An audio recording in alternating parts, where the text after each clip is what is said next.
Good evening, family.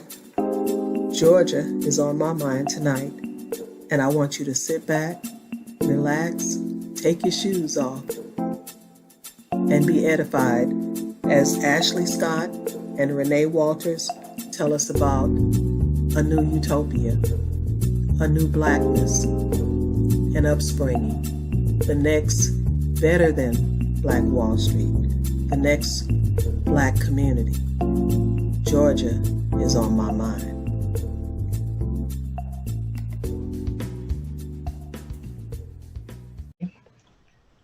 Well, my name is Cleo Holyfield, and I'm one of your hosts.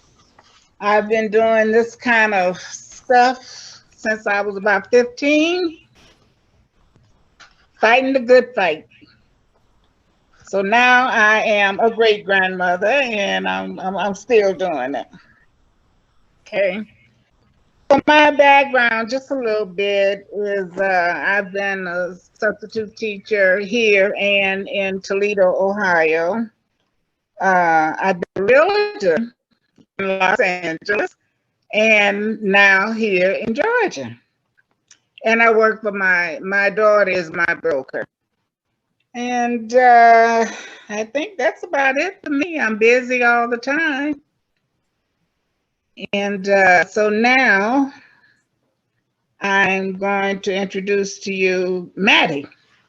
Sister Cleo and I, we were talking one day, and during the pandemic, during the George Floyd murder, doing all the unrest and the COVID and everything. And so we were talking and just watching Black people and how we were reacting and acting, under the circumstances, multiple killings. And so we started talking about, do our people really know who and what we are and where we came from? So that was one of the things that started us. And so we started talking about, well, we don't know what we don't know. So that's what we were going to call our podcast. But then we just kept going on because we don't know what we don't know. And that's a problem.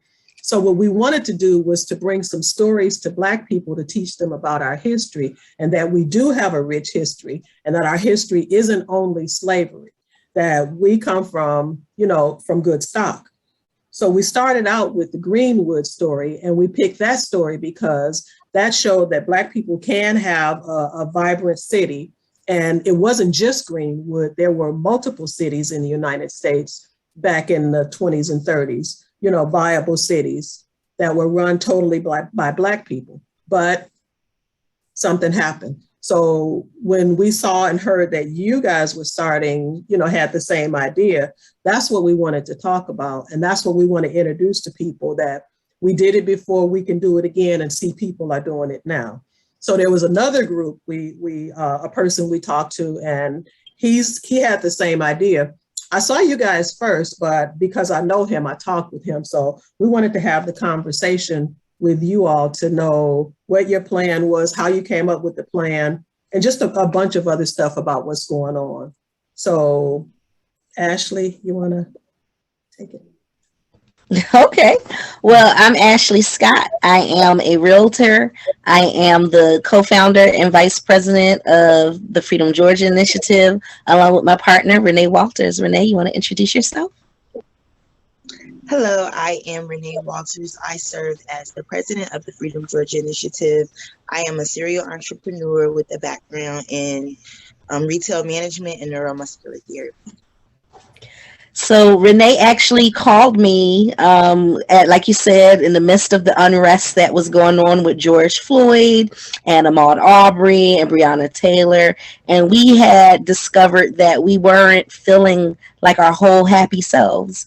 And I had started seeking therapy, and I kind of was sharing some of that with Renee, and Renee understood deeply how I was feeling when it came to having Black husbands and Black sons, and just this Black experience where there's a sense of anxiety and anxiousness about what's happening with our people, and important, and even more importantly, where we are as a society as it regards and as it relates to Black lives really mattering, and really what our world could look like if Black leadership had the ability to push forward the agendas and the many things that we know from our innovation, from our research. We have amazing Black leaders like Dr. Claude Anderson, people who have put forth a framework for us. And like you said, this history of Black towns that were successful. So in the midst of all these things that were going on as it related to the police brutality of Black folks getting slain in the streets, Renee called me up one morning and was like, "Hey girl, did you see that there's a town for sale?" And so Renee, you want to go ahead and tell them a little bit more about what happened from that phone call? Yes, we were just going over our daily affirmations that we do every morning. And I had sent her a post that night about the town being on sale. And we talked about everything but the post. And I was like, did you not get my message? Because I thought that would have been the first thing we talked about. And so we went on to discuss it. And she was like, no. And so she checked it out. And she was like, oh, yeah, we have to go. And so we did research for like the next 2 days. We were doing research, finding out everything we could about this town. And we found out they had an open house going on, and it was only a 2-hour drive. So we decided to take that drive. Ashley, myself, and 2 of our other friends. We drove down. We got a chance to tour the town that was on sale. We got a chance to meet a lot of different realtors and investors. We didn't purchase what was for sale, but we knew something was going to come of it. So we was just kind of networking. And Ashley took us to the piece of land that we actually bought. And once we stepped out on that land, we knew that we had to buy it immediately. It was like chills came over our bodies. We started screaming like, this is it. It was as if our ancestors had called us home. And so we knew that we had to make that purchase. And we thought like we could do it, but it would be better if we was to get a collective of our friends and family for them to join in on this venture. And that's how the Freedom Georgia Initiative was formed. Yeah, so we kind of just took our experience as entrepreneurs. Me and Renee have been in business together on several different opportunities, and this just seemed like the thing that was the thing, like that purposeful moment of like, this is what we've been building up towards, all of our skill sets, and so in that moment of saying, this is it, let's get it, I followed with some work. So we continued to do some more due diligence. We got to know the folks at Wilkinson County, the county manager, the development authority, the neighbors. And not only did we purchase the initial 96.71 acres, we went and purchased an additional 404 more acres. So we now have a total of 502 acres. And we are beginning to subdivide that acreage up so that we can start bringing in the next 11 families that are going to come to help us build freedom. And then from there, we plan on developing our senior living facility, our veterans housing, our farming, our solar farm, and just taking it to the next step of a fully functional master planned community.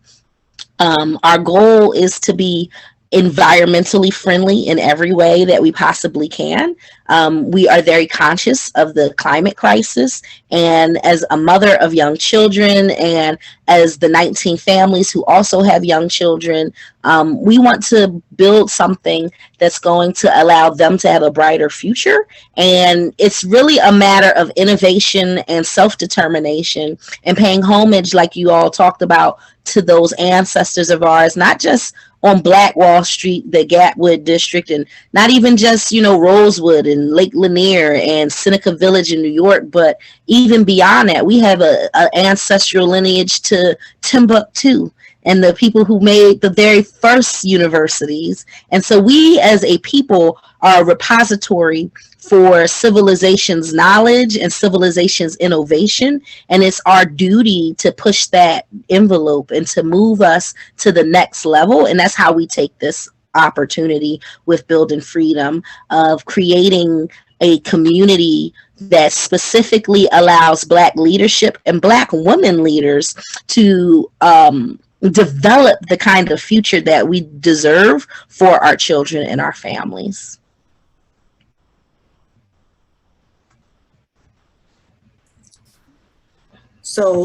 So for me, looking at that, one of the things that I wanted to know was, I'm into symbolism. So I'm starting at the top. So I'm into symbolism.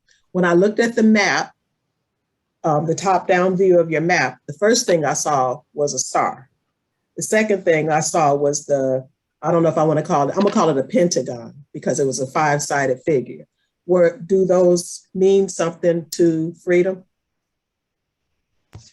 So our developer wanted to develop from a point of geographical reference that hadn't been done. So whenever you look at a center city and urban design, it usually starts from something, a triangle, a square, a circle. And so our developer, he wanted to do something that was different. And since it has to come from a geometrical shape and a design that makes it easier to lay out the rest of the community, he decided to be different and unique. And so he chose to start his design from a star. So it's a star.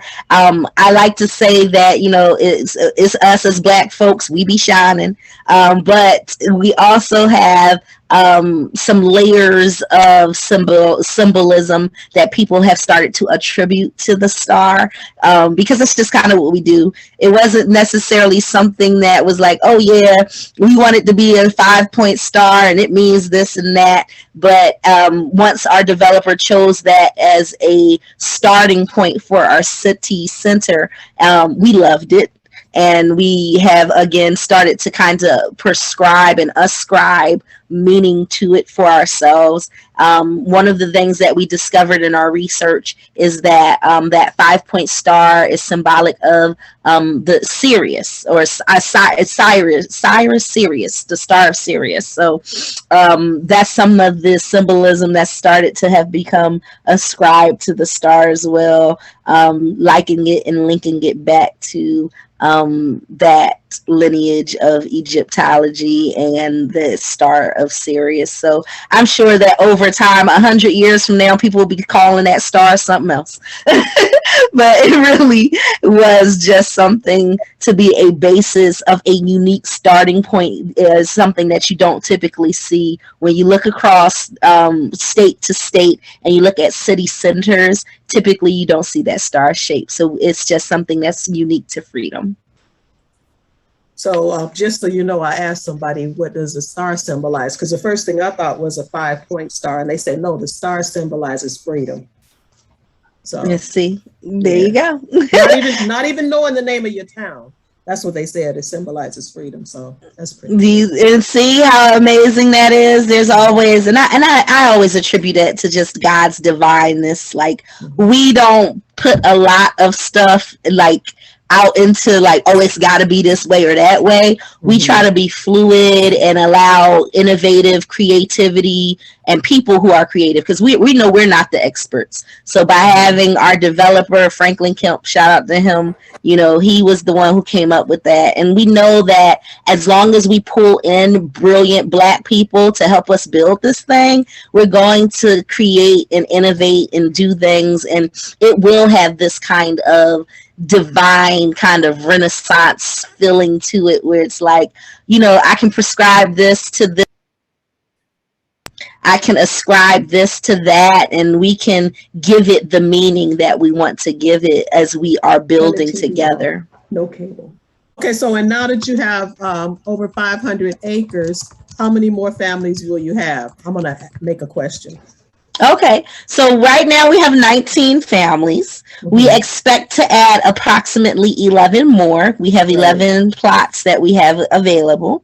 And then once we have gotten that phase of the project done, it'll take us about another 2 years to break ground on our pioneer estates. And that'll be another 225 buildings or sub plots of land, so that we can bring in another 225 families. So over time, we expect to be somewhere between 1,400 to 4,400 of a population. We're planning to be able to have a lot of visitors come in for conferences and retreats. So we'll have more visitors probably than people who actually live in the city when it's all said and done. So we're planning to be a teaching and playing kind of a community where people are retiring, especially our veterans, our educators, our farmers. So the community will grow as the community needs and as it makes sense for the culture that we create in Freedom. Okay. So are you looking for a community of homeowners, or you said visitors? Is it going to be a lot of renters? What's the? So it'll be a lot of homeowners first and foremost. And then we'll have farm to table restaurants, Airbnbs, ecotourism, hotels, vacation homes that people will be able to rent. So it'll be renters in the sense of people coming to stay for the weekend or stay for the summer, similar to that of like the Hamptons or Martha's Vineyard or the Bluffs, places where Black people usually go for the summer and create these experiences within their culture. And there are always people who live there full time, but it tends to swell up during certain seasons. And because of the kind of community that Wilkinson County is, it already kind of has that culture and that ethos where people come for the hunting season when it's time for deer and dove, and people live there full time who are farmers, but lots of people come to visit, do family reunions and weddings and the kinds of things that you like to do when you get out to the countryside. So I guess my next question is this like a totally Black community? Is it a mixed community? What's the demographics of it? Well, right now, the area is 50% Black, I believe. So it's mostly Black, and we don't want to be like Black only because, for one, that's illegal. We just want to be pro-Black. We're welcoming everyone to our city because we are a diverse family. But we'll be pro-Black in every way. Okay, yeah, that's what we were talking about, the legalities of that. So yeah, we tell people all the time, like, being inclusive and wanting to have something that's pro-Black or Black-led does not automatically mean that it excludes other cultures. When we said we purchased this land, that 19 Black families purchased this land, it didn't mean that white families weren't welcome. It just was clear that Black families are leading it. And sometimes what gets misconstrued, particularly in the media and in social media and in comments, is that this is some all Black city that no one else is eligible or able to live here. And that's just not the case. Okay. So one of the things, I talked about Greenwood earlier. And so one of the things that I noticed that was a hindrance in keeping Greenwood as a viable place, and I could say Black Wall Street, but keeping it a viable place, was when they did have an incident, and the fires started, they didn't have a fire department, and their sheriff was part of Tulsa. So they had a quasi sheriff, but it was their law enforcement was Tulsa. So what is your setup going to be, or your safety net going to be?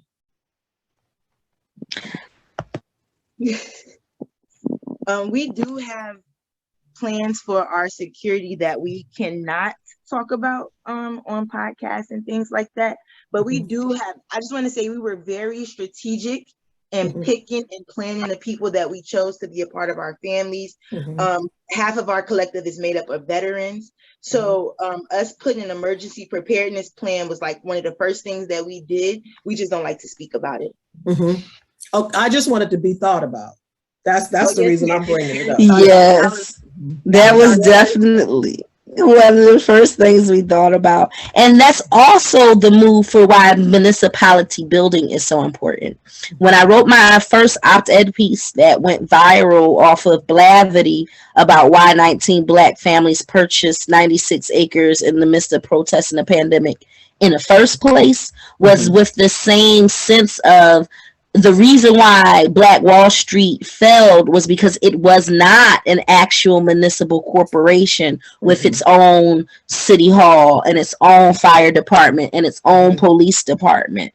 And so they didn't have anyone to protect them. And the people who were charged with protecting them actually incited the riot and domestic terrorism upon them. And so you do have to look at the reality of that story. And people sometimes say, like, oh, is it a good idea to consider becoming a municipality? Because if you become a government, that means the government is in your business. But at the end of the day, every government is ran by people, individuals that look like me and you, if we choose to engage in those political arenas. And so it's important for us to see the power in politics and the power in governmental organization and understanding it much better than we currently do, so we can use it for our benefit as a Black community, because we don't have those power structures in place,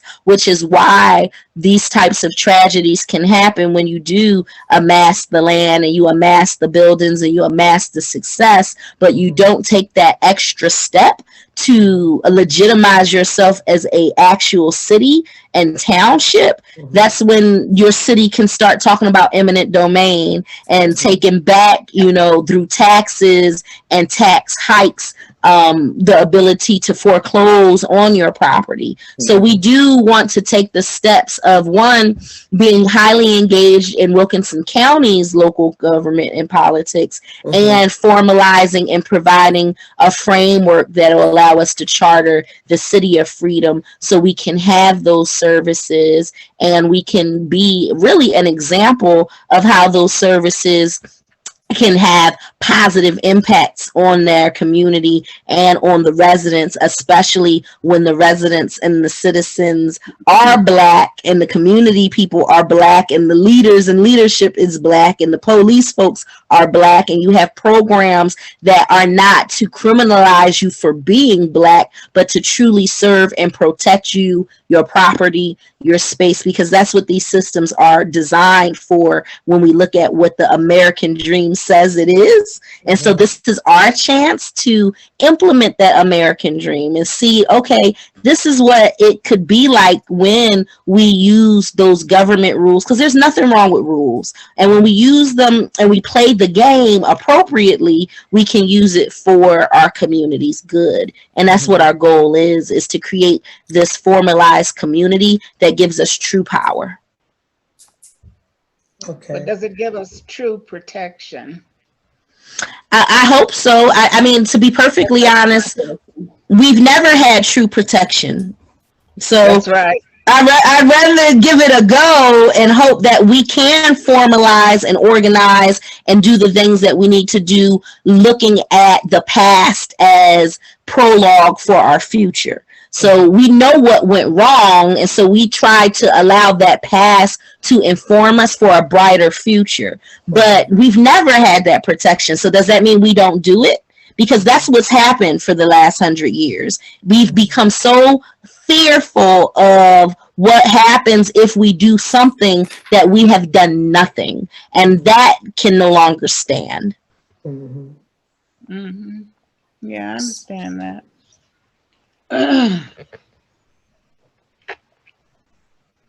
So what kind of, I guess I'll say, board, political system, political office, elected officials do you plan on having?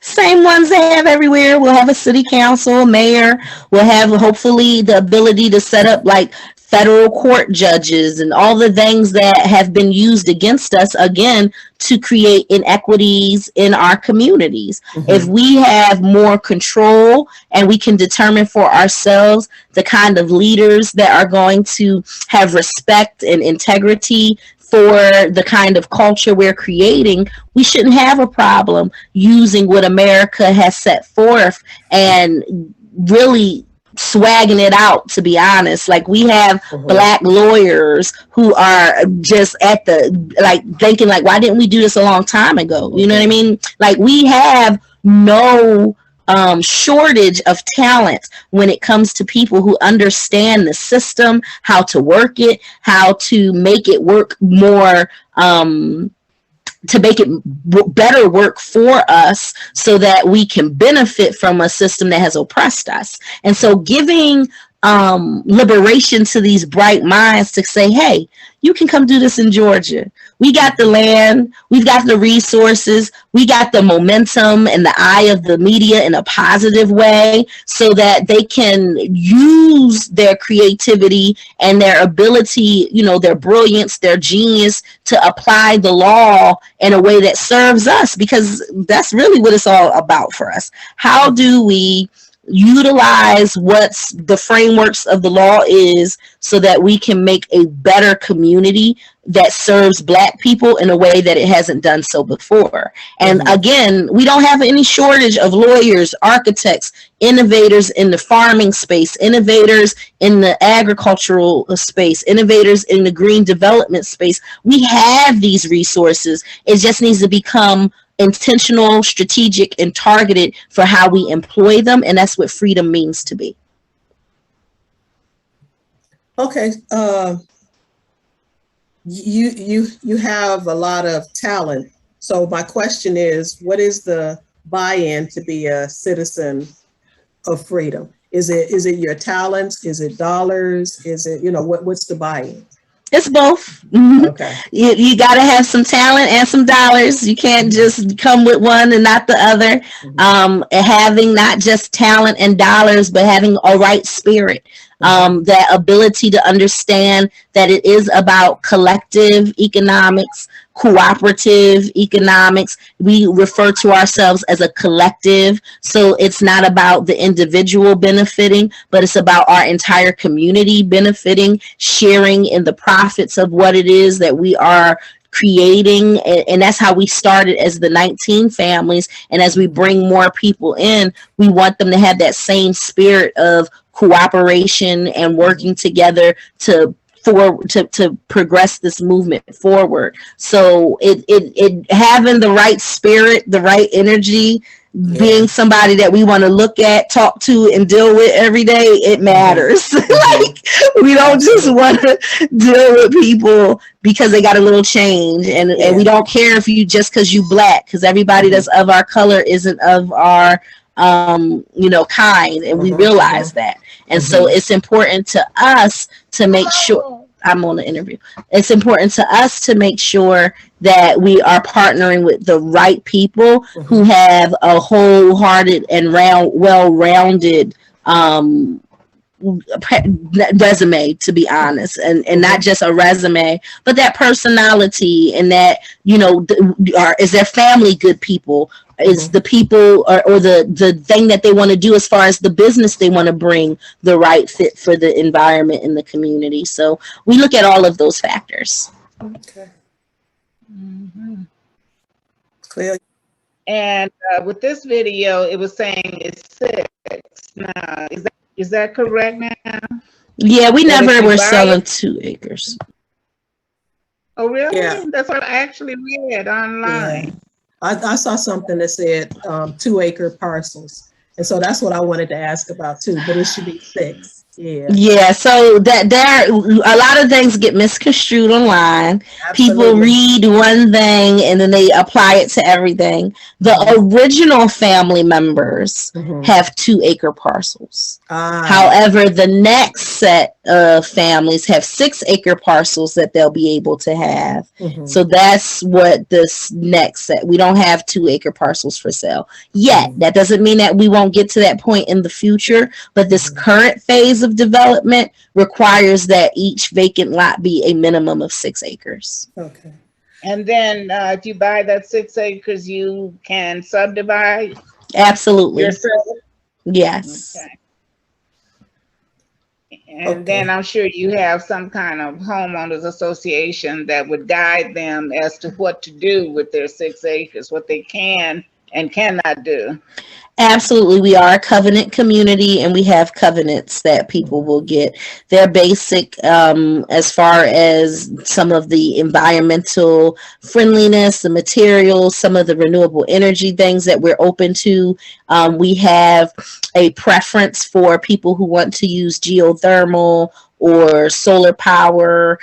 So those are some of the things that are in our covenants, but it is like not to say like, oh, you can't paint your house purple or anything like that. And it's also not to charge, $500 annually for the HOA. It's really for us to be able to guide what comes to Freedom, particularly in this first 11 plots. Every subdivision will end up with its own covenants and HOA, as typically, which is typical of most subdivisions. Okay, let me throw in a little disclaimer right here, because I lived in Compton, California. My neighbor was a realtor. She decided she wanted to have that castle that she never had as a young girl. She painted her house pink and purple, and she put a wall around it that looked like a moat. And then she hung little like chandelier things off of it.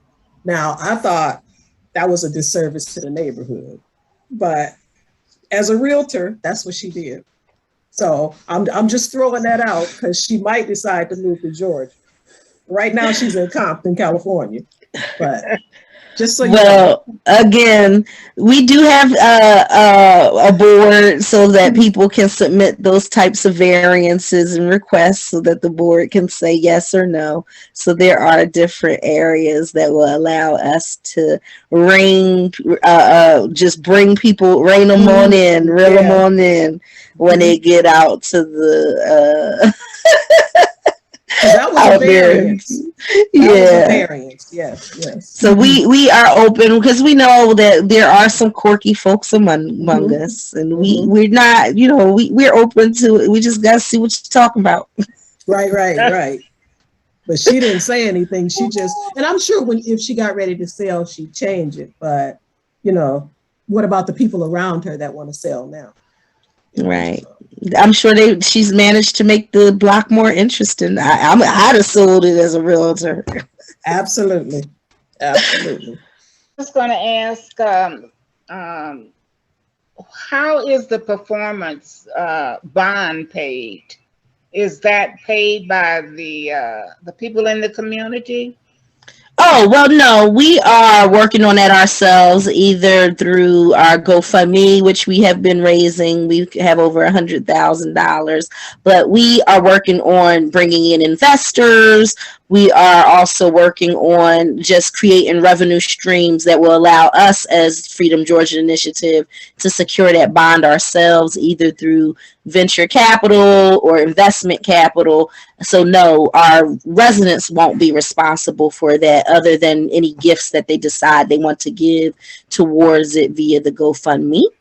But what the residents are responsible for, especially these first 11 residents, will simply be the infrastructure and build out of their property on these first 6 acres that they own. So they won't be responsible for the performance bond. The performance bond is something that we need to really get the establishment of the full concept that you saw with our living towers, our senior living facility, a lot of the things you saw, such as the hydropower, water features, and the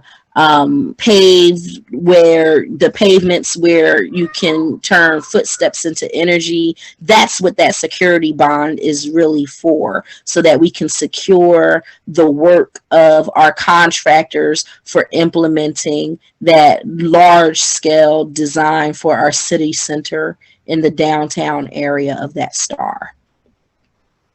So that would have to be paid before any building gets started? Oh, no, not at all. No. So on your 6 acres, once a person owns it, they're responsible for it. So they can build, they can do what they want, and it has nothing to do with the security bond.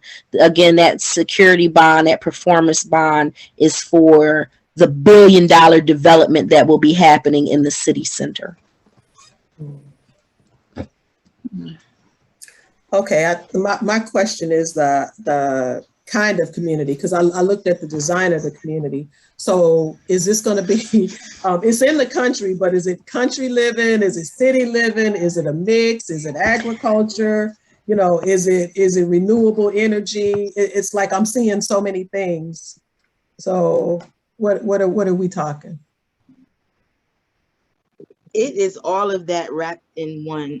We like to call it an intentional community because we're being intentional about every aspect of building.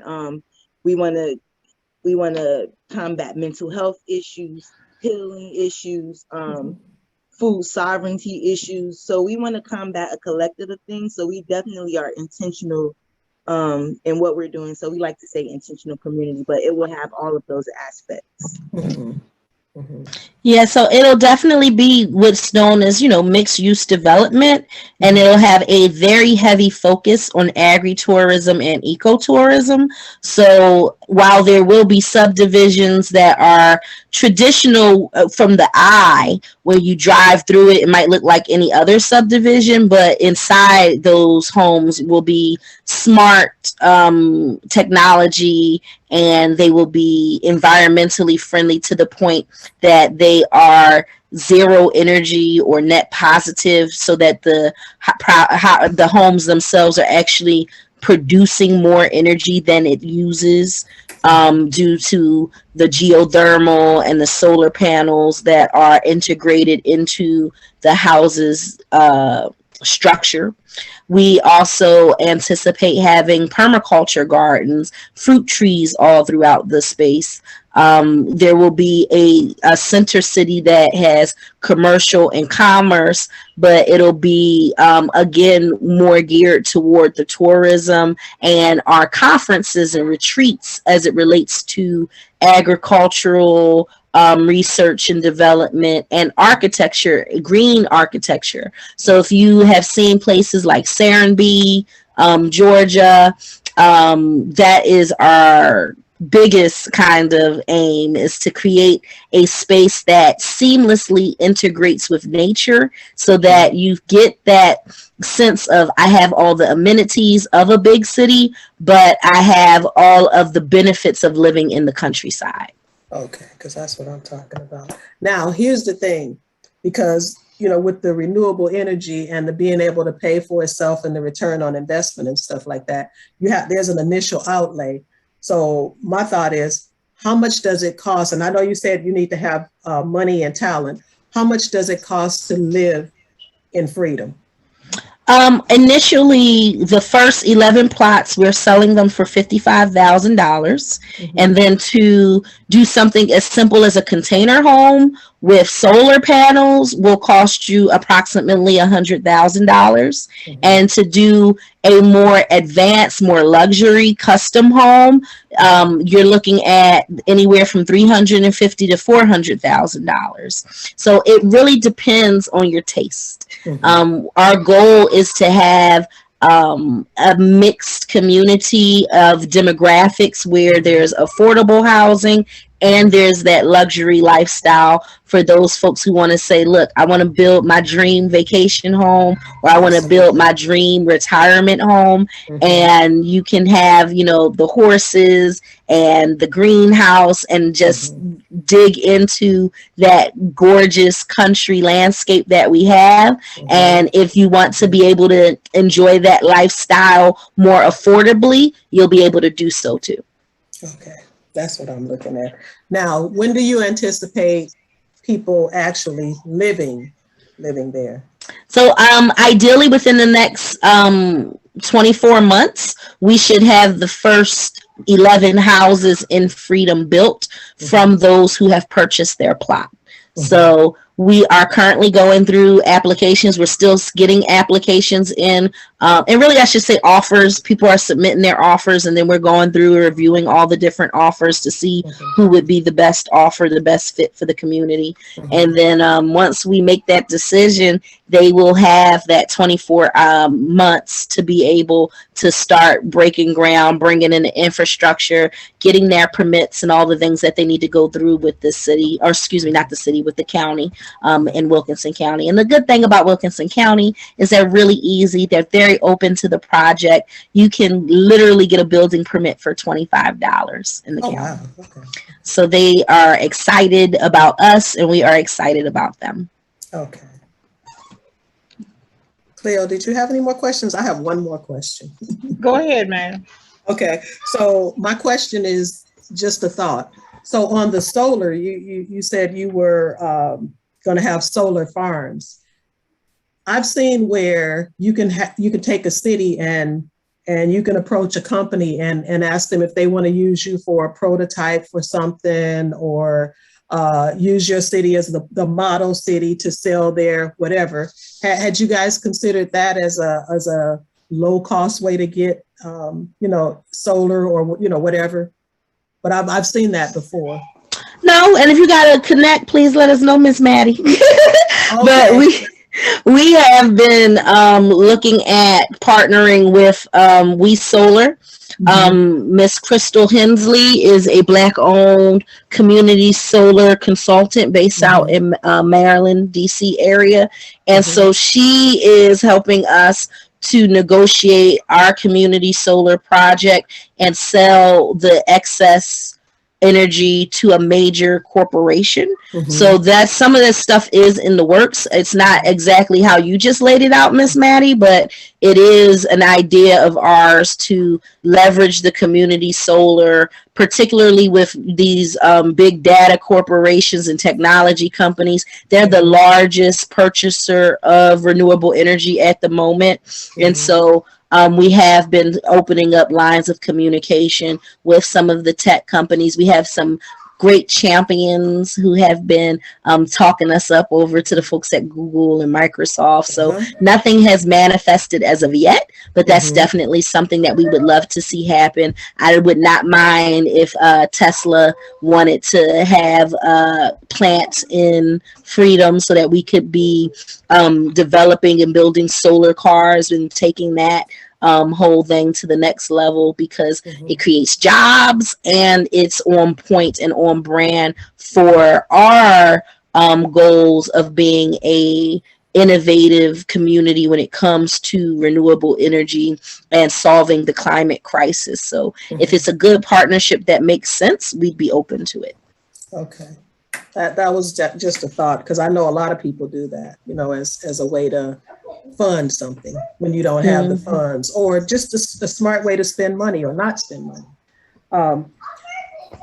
The majority of the people that would live in Freedom, where would those people work, and would that involve a commute, and how would that commute affect the walkability of Freedom? Because you wanted to make it like a walkable community and stuff. So how and I'm speaking now of urban sprawl. So how would that affect? So ideally, we're hoping to get entrepreneurs and folks who are location independent. So we are living in this world where e-commerce is booming. And so having entrepreneurs who can live and work anywhere are exactly the targeted folks that we want to reach. So our goal is to attract people who don't necessarily have to make that commute because they can work from their laptop. And the pandemic has shown us that this is truly a viable option for folks to be able to live out in the country. And as long as they have stable, good internet connection, they'll be able to continue their jobs. Moreover, we are hoping to attract retirees. Like, one of the biggest segments of our population right now are older Americans who are retiring. And so we want to say, you know, especially those of you who are from New York, New Jersey, California, places with very high living expenses, we want you to sell that house, cash out that 401k, come on down to Georgia, build your home in freedom, and enjoy the fact that you can go fishing on the Oconee River all day, or you can take your ATVs out and you can go hit the trails, or if you want to walk around the city with great farm to table restaurants, you can walk and grab a bite to eat. And hopefully young professionals are the proprietors of the establishments that are in freedom. So it creates this kind of symbiotic ecosystem where our retirees are putting money back into the hands of our entrepreneurs, who are helping to make sure that freedom is a great place to live, to work, and to play. Ideally, that's what we want. We want intergenerational families too. A lot of us are, you know, back at home. You know, I'm a millennial, I'm 35, and a lot of my peers are living with their mamas, and they might want to be able to build that generational home where the mother can live in the in-law suite and can help with raising the family. And maybe because mother has worked her entire life and does have that steady source of income, she can be the name on the mortgage, and then the family can develop the business that they've always wanted to develop and work together in freedom. That's really what our vision is to establish a place for ourselves where our intergenerational families can set the tone and pioneer this community for their children and their grandchildren to inherit, because we worked on it together. So that's one of the things. Go ahead. Once your city is established, are you going to have elected officials? Or Absolutely. Are you going to be part?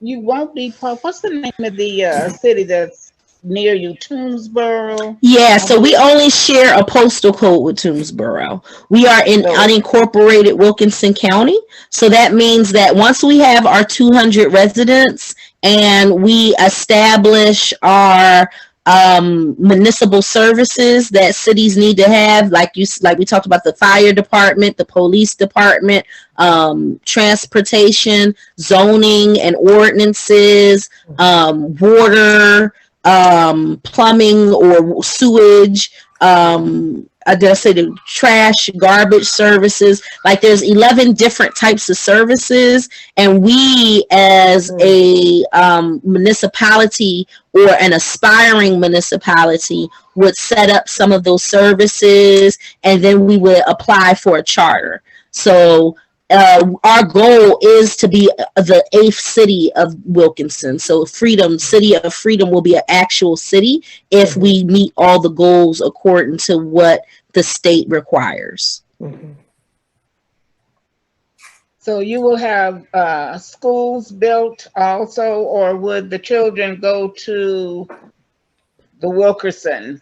Yeah, so right now, Wilkinson County is got a high school, an elementary school, and a middle school that serves the entire county, 7 cities there.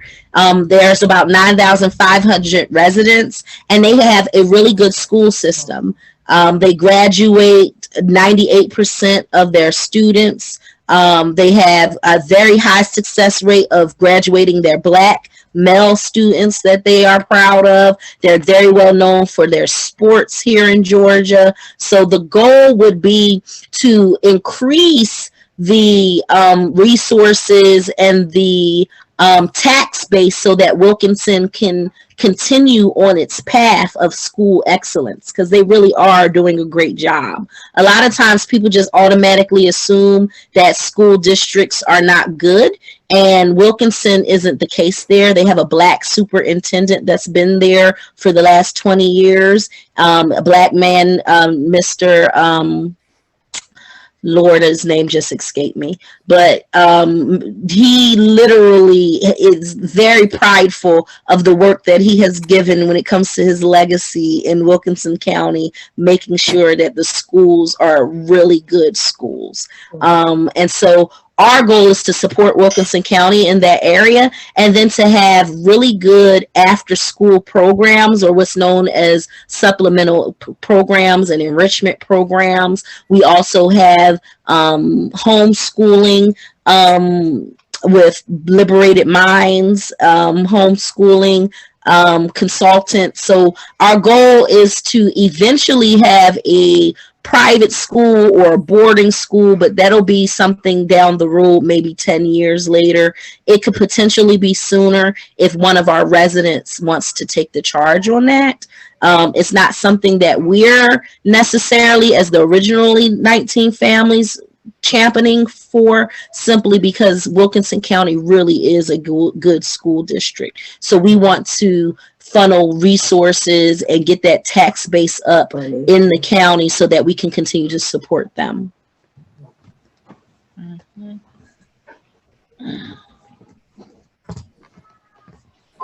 And so you have your own police force? So right now we plan on having our own police force at some point. So we are strategically putting people in position, because there's a whole lot of red tape around that as well.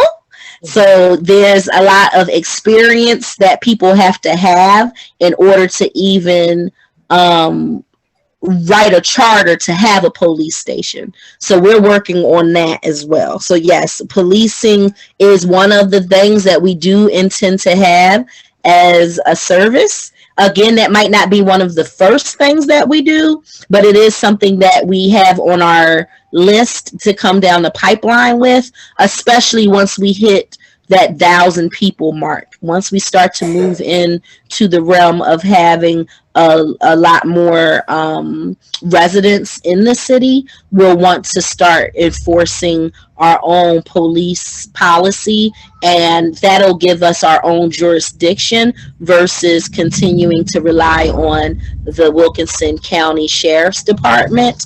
And they're cool. Like, there's a Black sheriff department. Like, everywhere we look, it's really cool to see Black leadership in Wilkinson County doing a really great job. Mm-hmm. I just thought about something. So based on having over 500 acres of land and always being able to build up, what is the cap, or is there a cap, or how do you make sure that you don't end up just being an overcrowded, underfunded city? How do you keep the balance? Well, that'll be, the responsibility of our elected officials once we create our zoning and ordinance department. Mm-hmm. So zoning and ordinance will really be charged with making sure that the density in the community does not overwhelm our resources. Yes. So the plan is to allow, I talked about some of the first services. Zoning and ordinances would be one of those first services that we can easily put into place for the city to run, so that we can have more control of the permitting process for how and what gets built within our boundaries. Okay, so my final question is, I am in the next 5 years about to retire. I will be moving from California. I want the country life. Tell me why I should move to Freedom, Georgia. Renee, you there? You want to take that, or do you want me to put my realtor hat on and give her my sales pitch? Well, you can put your realtor hat on and give her your sales pitch, because I would say something totally different. Well, okay. I want to hear both. All right. Well, you want to get started, or you want me to start, Renee? You can start, Ashley. Well, I would just say that freedom is a place for you to pursue your passion, to pursue your purpose and to retire knowing that your investment is going to be in environmental friendliness, it's going to be in innovation, and it's going to be for the advancement of Black culture and Black communities. And obviously, you can move anywhere in the world, but Georgia is expected to continue to grow and have economic impact, and your asset will increase. Like at the end of the day, especially being so close, within 2 hours proximity of Atlanta, we're expecting 400,000 new families to move to Georgia. And so you purchasing a property in Freedom is going to protect your assets and give you your money in an asset that's going to appreciate. I know that what you buy here now in Freedom is going to triple in value over the next 10 years. And that investment is the number one reason why you should move to Freedom. But beyond just the asset appreciation, it's the culture appreciation of what you're going to get by being in this lifestyle. Like I said, we are 5 minutes from the Oconee River. So if you want to be able to enjoy a day boating, kayaking, fishing, the national park is right there. It's 500 acres of national park. So if you get tired of enjoying the beauty of your backyard, you can go right there to the national park. There's not any traffic, so you don't have to worry about all of the smog and all of the time commuting back and forth, going back to work. If you decide you want to go to Dublin, it's 20 minutes away. You can get your Walmart on along with your Longhorn steak or any other type of commercial activities that you want to get involved in. And then you can go right back to the countryside or your little 20-minute drive, enjoying the trees and watching out for the deer or the wild turkey that might be on the road. And you can go home to a community that was designed with you in mind. I like that. What you got, Renee? What she just said was perfect. I would just say, if you are one of those people that is looking to be a part of change, looking to be a part of something that's innovative and new, and want to just have your name in a stake of history and city building and community building and village building, Freedom is definitely the place for you. Thank you, ma'am. Now, Freedom, that's going to be the name of the city. Yes, that is the plan, to name the city Freedom. So as long as nobody else beats us to it, we'll be all right. So Freedom, So Georgia. actually raising money for that performance bond. Yes, we are still raising money. We are taking on investors. So anybody who has $100,000 or more, we are offering a 20% return on their investment over 3 years. And if there is someone who simply wants to just give and donate, they can do so at our GoFundMe page at building a thriving, safe, building a good Lord. Building a thriving, or they can just go to www.freedomfund21. There we go. Okay. A thriving Black safe haven. That's what it is. Okay. Building Now, a thriving Black. Wait? Would one have to wait to start building until that performance bond? No. No, not so. Anybody who buys these first 11 acres can start building right away. It has nothing to do with our performance bond. Because you said that's for the city itself, right? Okay. That's right. Okay. Once you buy your 6 acres, it's yours.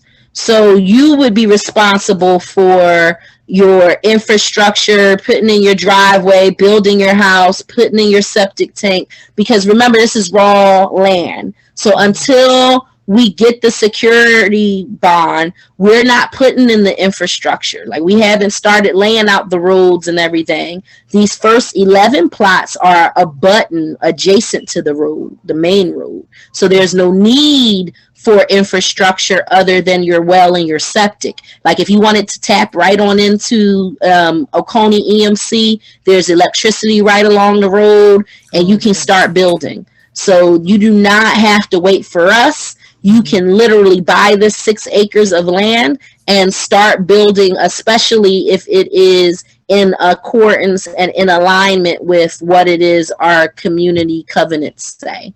And again, the community covenants are just your basic HOA requirements to make sure you don't, build a nightclub in the middle of the residential area. Or start parking 100 cars and starting your mechanic shop in the middle of our residential plots. So that's the kind of stuff that you will find, standard stuff. Thank you, ladies. Sister Cleo, do you have any more questions for the ladies? No, I don't.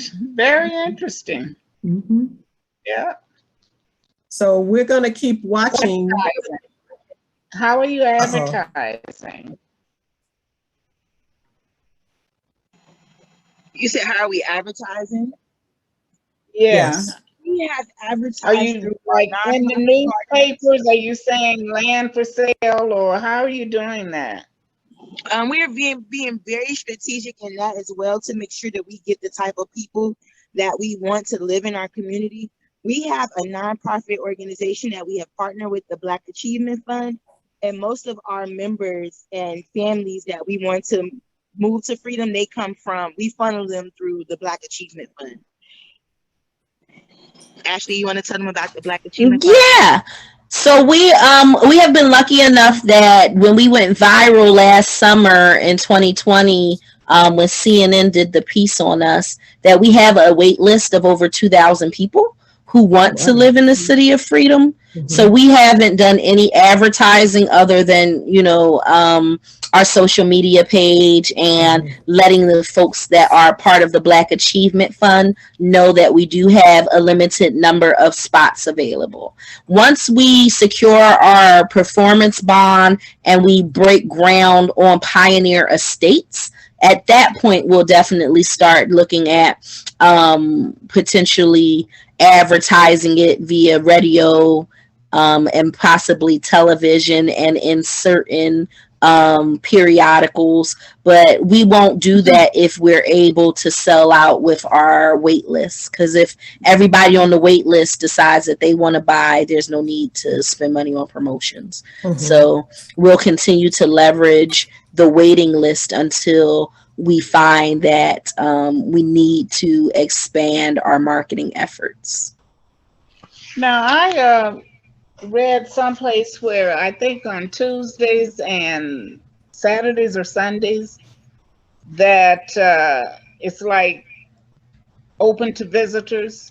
I give tours on Tuesdays and Sundays to people who are interested in purchasing a parcel of land. So it's not open to visitors in that sense, but if there's someone who is seriously inquiring about purchasing a lot, I would be happy to schedule a tour with them on Tuesdays or Sundays.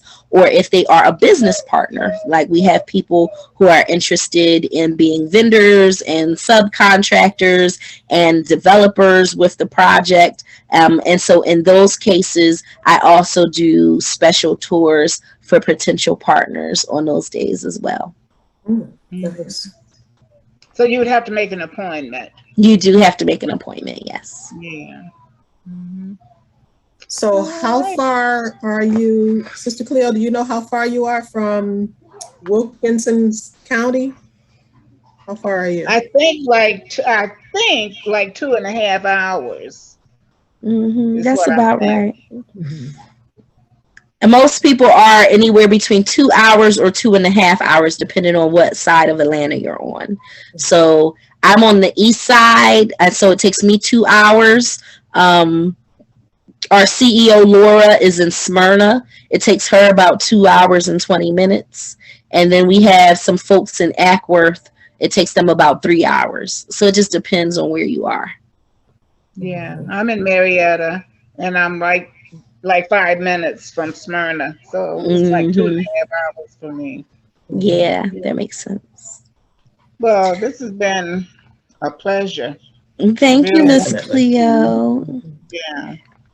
Well, thank you for your questions. I hope that you all enjoyed hearing us talk about freedom. And if you all are so inclined to give or are just interested in learning more, please follow us on our Instagram at FreedomGA2020. You can also visit us at our website, www.freedomgeorgia.com, and you can make a donation today at freedomfund21.com.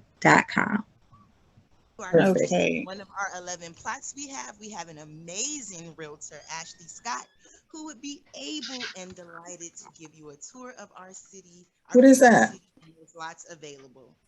That's Renee. Renee was talking. Her voice kind of your speaker kind of went out, Renee. So you sounded wonderful. I heard what you were saying, but it definitely was faded out in the background. It sounded like a recording. It was perfect. Thank you. I said if you are interested in one of our 11 plots that we have available, we have an amazing realtor, Ashley Scott, who will be delighted to give you guys a tour of our future city as well as those plots that we have available. So please reach out to her at ashleyscottkw.com. Thank you.